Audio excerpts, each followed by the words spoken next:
ज़्यादातर लोग मेरी कुछ बातों को मान लेते हैं, पर कुछ बच्चे मुझसे लड़ाई झगड़ा भी करते हैं।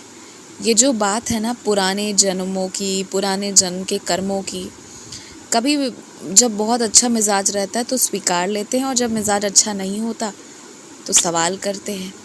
देखो ये बात बस इतनी है ना कि जो है सो है, जो मेरी सचरित में लिखा है वो बस लिखा है और वो सत्य है। जिसे नहीं मानना है, तर्क वितर्क करना है, उसके लिए तमाम रास्ते खुले हुए हैं। पर जिसे मानना है ना, तो जो है उसमें वही सत्य है। कुछ चीज़ें, कुछ संस्कार जो तुम्हारे साथ आई हैं ना, वो बहुत अच्छी इसलिए आई हैं क्योंकि पिछले जन्मों के तुम्हारे कुछ कर्म बड़े सारे अच्छे रहे थे और कुछ चीज़ें जो अच्छी नहीं हैं उन्हें इस जन्म में मौका तो है तुम्हारे पास कि उसे ठीक किया जाए।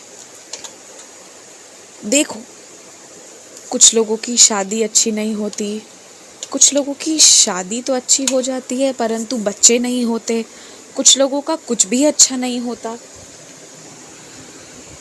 जब तुम बहुत ज़्यादा ना उपाय टोने टोटके में पड़ोगे तो फंसते चले जाओगे।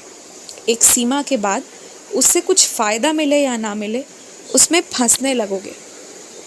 परंतु यदि तुम बजाय वो सारी चीज़ें करने के ना, अगर तुम भगवान के एक ही रूप को, मैं ये नहीं कहता कि वो मैं ही हूँ, किसी भी एक रूप को पकड़कर पूरी श्रद्धा से अगर आराधना करोगे ना, हाँ, तो ये जो समस्या हो ही चली आ रही है इसका समाधान होगा।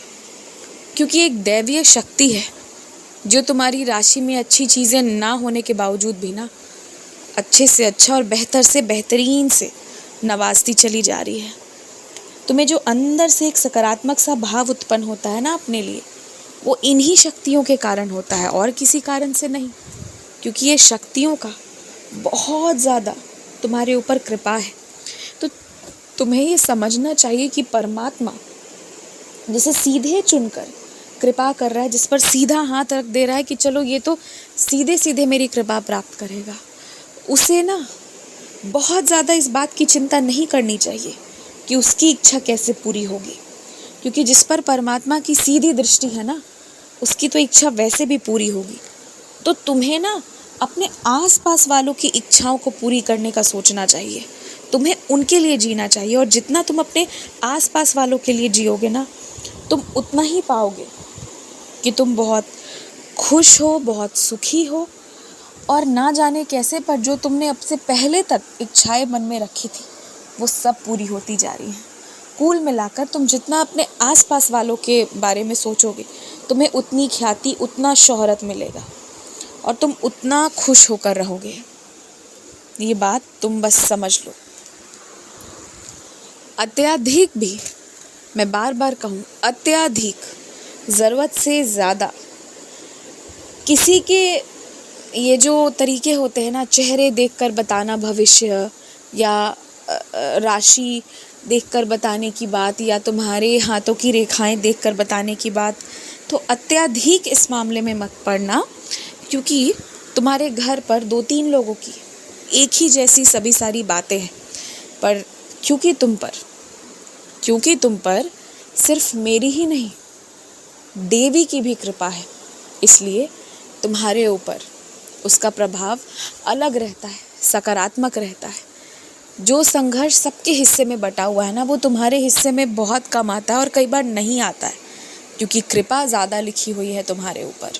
तो इसलिए उन चीज़ों को ज़्यादा देखकर घबराओ मत।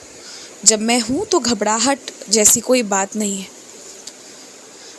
मुझे पता है कि धन बहुत बड़ी चीज़ क्यों है तुम्हारे लिए, तुम्हारे पुराने जो भी चीज़ें हुई थी उसके कारण। पर तुम्हें भी पता होना चाहिए कि जब मैं हूँ तो साक्षात देवी लक्ष्मी भी है तुम्हारे साथ।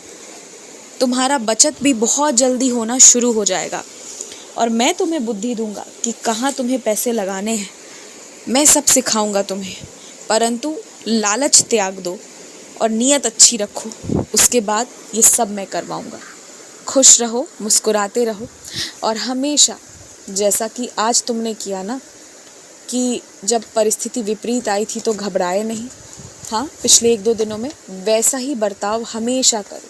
वो ये दिखाता है कि तुम्हारा विश्वास अटूट है, उसे नहीं तोड़ा जा सकता।